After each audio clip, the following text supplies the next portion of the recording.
Hello and welcome to Wednesday's Wisdom. Today I want to talk to you about mind maps, and this is going to follow on quite nicely from yesterday's Mirror on the Wall. Mind maps were made popular in psychology in Britain by a gentleman named Tony Buzan, but they've also been used for centuries and documented in other formats and other names for all kinds of areas of life, such as engineering and philosophy and business. Certainly great for financial and organising. They've also been used more recent years in education as well.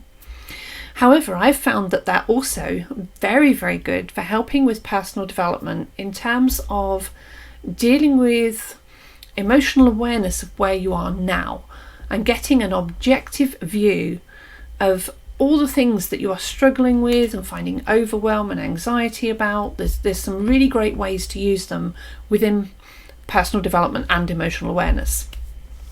So today I'm going to give you one version of this, which you can do yourself at home. You can do this if you have a teenager or a young adult living with you who is struggling. You can perhaps sit down and support them through this. But let me start. So saying, first of all, mind maps, it is, as it says here, a fun and creative way to visually organise ideas and information. So some first examples of how they get used, although I'm sure many people are familiar with these now. I get this to run on, there we go. So a good example in corporate worlds, they use it for breaking categories down so you can see them easily, and then when you think of a particular category, it's easier to just think in that direction rather than trying to remember everything and break it up. It just breaks information down. If, for example, booking a holiday, it's great for sorting out your activities from your food, from your travel, from where you're going to stay. And again, it just breaks categories down so they're easier to think of and plan for. Makes it easier not to miss things as well. Another example for class notes is being able to sort out whatever. This is basically a Microsoft example. They've put this together, not me. These can be broken down further. For example, Earth, you can right click. If you do, you can do it on paper. Do this on paper, definitely. But at the same time, and I had pre-recorded, found out I got no sound. I've already put my paper version away in the drawer. So you can do this on paper. But for example, if you are doing it on here, you can search for Earth and it will bring up a whole host of information that you can add in and images you can use.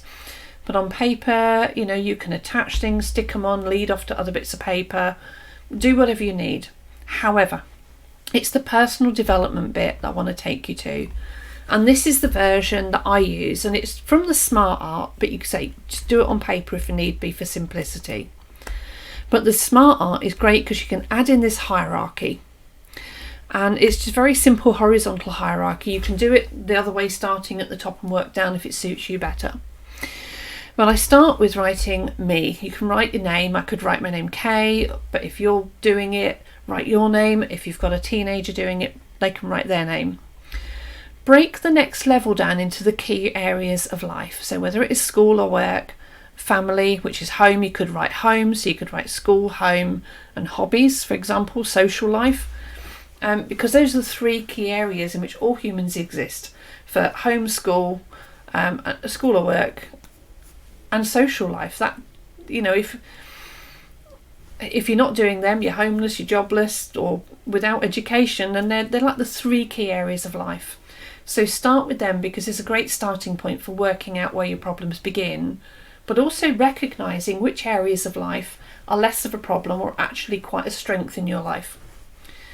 So starting with that category, then go down to a second level and break these down further. So at school or work, it might be teachers or managers. It could be subjects or your skills that you do, your skill set. And then it could be friends or colleagues in the third one. Write it as you need. For family, you've got parents and siblings. It could be home and other family. Write it as you need. Hobbies, football and TV, gaming, again, whatever hobbies are in your life or whatever you enjoy to do. It could be physical, it could be intellectual, but something that's an interest outside of school or work and outside of family is what it goes into your hobbies. And don't be afraid to put anything down, it all goes. And again, family, work it around whatever your family is. I know everybody's situation is different. And again, if you're doing it on paper, it gives you more opportunity to branch out, whereas it can be quite difficult if it goes too deep on this. I just wanted to demonstrate it. Parents, breaking this down for mum and dad, it might be that you've got parents, step parents. It might be that you've got your parents together. You might be I know people are living, like children living with fathers and grandfathers rather than mums and dads.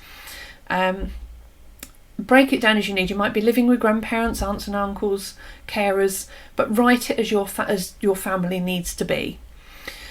And then from there, you can work out what's going on in the life by adding another level. So what's the relationship like with mum, with dad?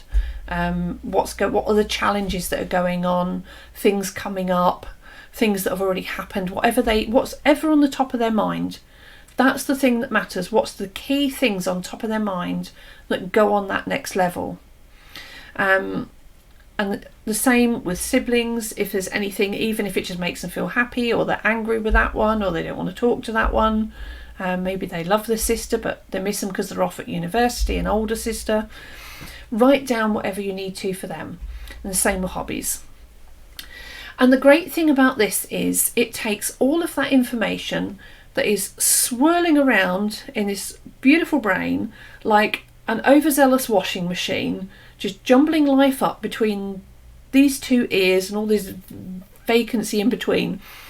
And it takes all of that out and turns it into this constructive list of information. And this is the great thing about it. Now, instead of being complete overwhelm going on in here, you now have a constructive to-do list, or an overview. The main thing is it's about seeing what's in your head objectively. Now I want you to imagine taking a journey. To take a journey, you need to know two things: where you are starting and where you are ending. Without point A and without point B, a journey is wandering aimlessly. And emotionally, that is very often what people do in life. They wander aimlessly without setting the start point and their next goal point or their next destination. Not necessarily the end point, because we don't want to get right to the end of life and set the goal there as that's my goal, is to get to the end of my life. Nobody wants to set that one. But it's about setting the next stage of happiness before you then have to repeat. And it's like every goal point is a stage of goal point of finding happiness in what's going on in your life, and then keep tweaking that as you go along. So getting all of this information out onto paper or onto a PowerPoint if you're brave enough, as I've done here, but this is just more colourful for demonstration purposes. But it gets it all out, and that sets point A, which is where you are now. And then there are several ways you can manage this going forward. You can either do a second list, which is all the good things going on in your life. So write all the ones you're challenged with on this list, and then do a second one, which is all the great things going on. And then as things on this one are resolved, cross them off that one and add them on to the other.